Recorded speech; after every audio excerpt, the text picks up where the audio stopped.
একবার তো ডাকলাম মিষ্টু।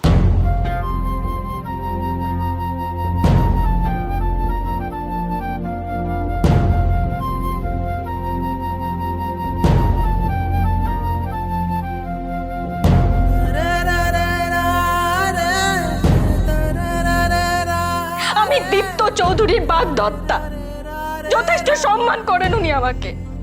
তুমি যেটা করনি, আমি ওনাকে ভালোবাসি বা না বাসি, ওনাকে ওনার প্রাপ্য সম্মানটুকু দেব।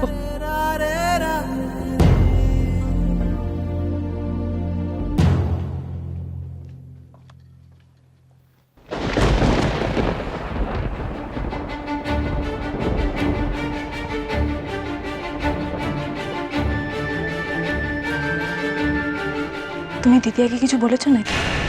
এখনো আসছে না কেন? সেটা কি দিদিয়াকে জিজ্ঞেস করো, আমাকে না। আমি দেখতে পাচ্ছি সৌরভ, তুমি এই ব্যাপারটা খুব এনজয় করছো। যদি এনগেজমেন্টটা না হয়, বাবার কি মুখ থাকবে একবার ভেবে দেখেছো? মানবিক, এই কথাগুলো আমাকে বলা হচ্ছে কেন জানতে পারি? কি মনে হয় তোমার আমি কি আলোকে বারণ করে এসেছি? তুমি একটু আগে দিদিয়ার ঘরের সামনে কয়েকটা লোকজনকে নিয়ে লাইট ফিট করতে গেছিলে, নিশ্চয়ই ঘরে ঢুকেছো। হ্যাঁ মালবিকা, তুমি কি কন্টিনিউয়াসলি আমার উপর স্পাইন করছো নাকি? আমি কোথায় যাব না সেটা আমার ব্যাপার, আমি সেই কৈফিয়ত তোমাকে দেবো না। প্লিজ বন্ধ করো স্পাইন করা। আর এর থেকে বেশি কথা বলো না, মেজাজ গরম হয়ে যাবে, সবার সামনে সিনক্রেট করে ফেল, সেটা নিশ্চয়ই ভালো দেখাবে না। মিষ্টু, কি এত বলছিস বরকে? তাও আবার এক কোণে টেনে নিয়ে গিয়ে। শোন, একটা কাজ কর, তুই বরং যা, গিয়ে তোর দিদিয়াকে ডেকে নিয়ে আয়, যা।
আর ইউ ওকে?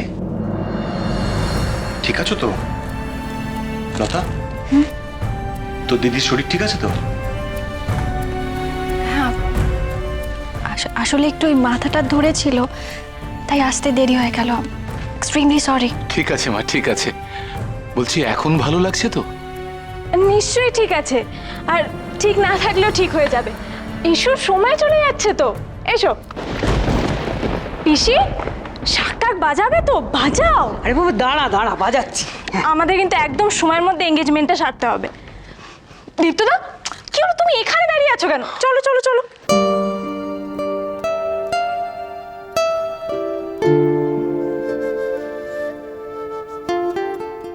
সত্যি মিষ্টুটা ছিল বলে এত হইচই হচ্ছে।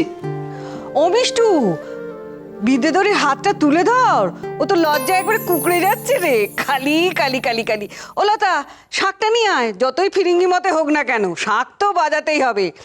আরে আর সময় নেই, যা শাকটা নিয়ে আয়, শিগগির যা।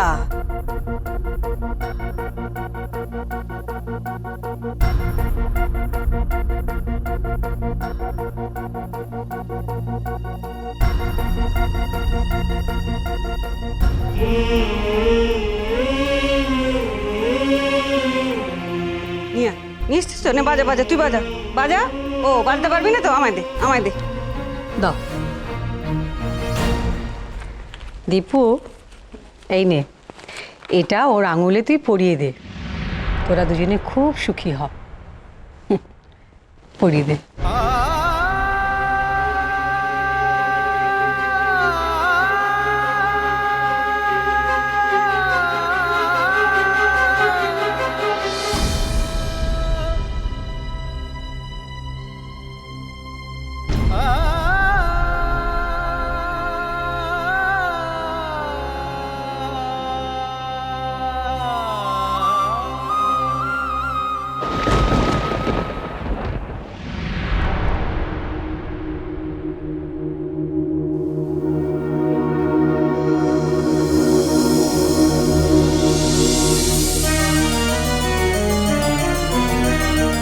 এ কি?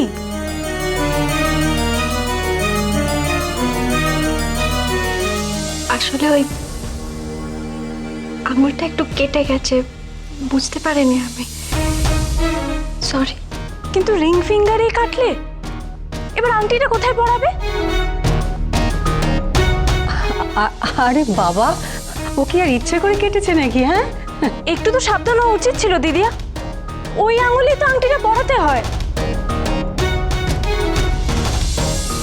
ওই আঙুল থেকে একটা নার্ভ সোজা হার্টে গিয়ে পৌঁছায়। বলছি আমি বুঝতে পারিনি, সরি। ঠিক আছে মা, ঠিক আছে। আংটি পরানো নিয়ে হচ্ছে কথা। আলো মা, ডান হাতের আঙুলে পড়ে নে।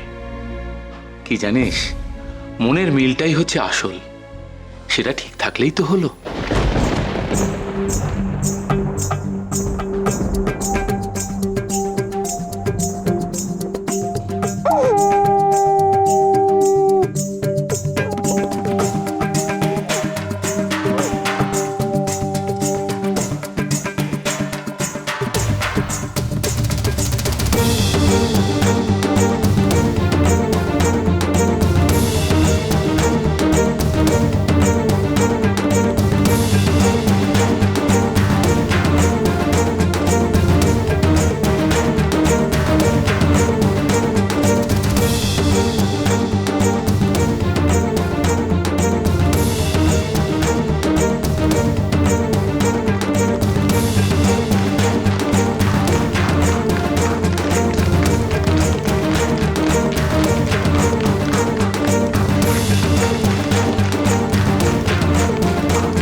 স্যার, আমি আপনাকে প্রমিস করছি, আমি বরাবর ওর পাশে থাকবো, ওকে ভালো রাখবো। আমি আপনাকে কথা দিচ্ছি স্যার।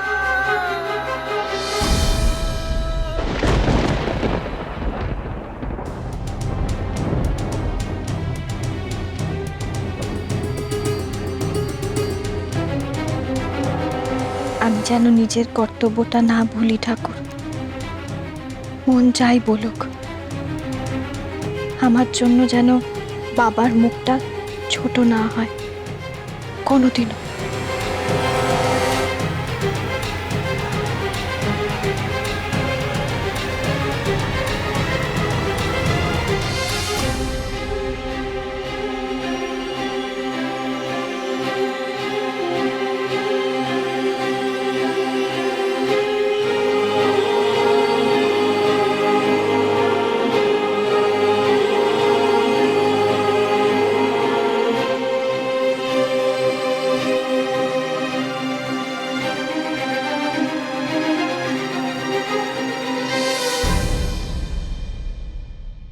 যে গাছতলায় দাঁড়িয়ে আছো সেখানে একটা বক্স পাবে।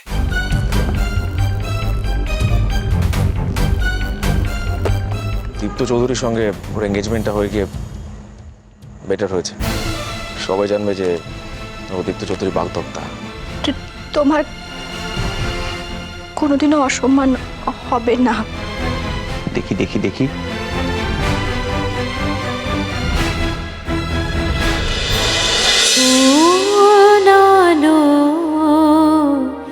লাগলো চোখে